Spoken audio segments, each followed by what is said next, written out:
I'd like to begin by saying thank you to you viewers out there for tuning in to this Amazing Kitchen episode.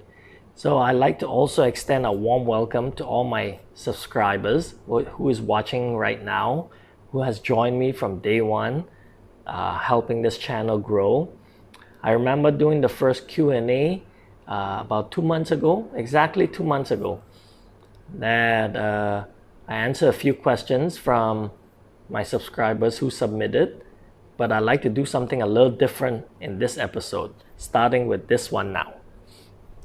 I'd like to ask you in this video to submit questions. Comment below, submit your questions that you'd like to ask, because for this up and coming Q&A, I like to do something a little different. I like to extend it.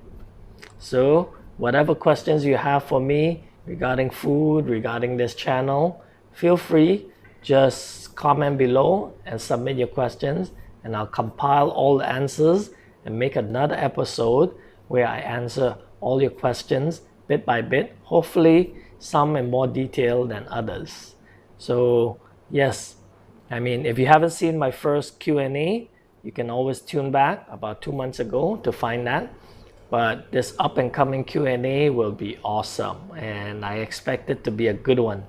So feel free, submit all your questions that you have in the comment below. I will compile it together with other questions that I have received previously, and I'll try to answer it to my best ability. Thank you very much. Thanks for watching, and remember to subscribe if you haven't yet. Take care. See you.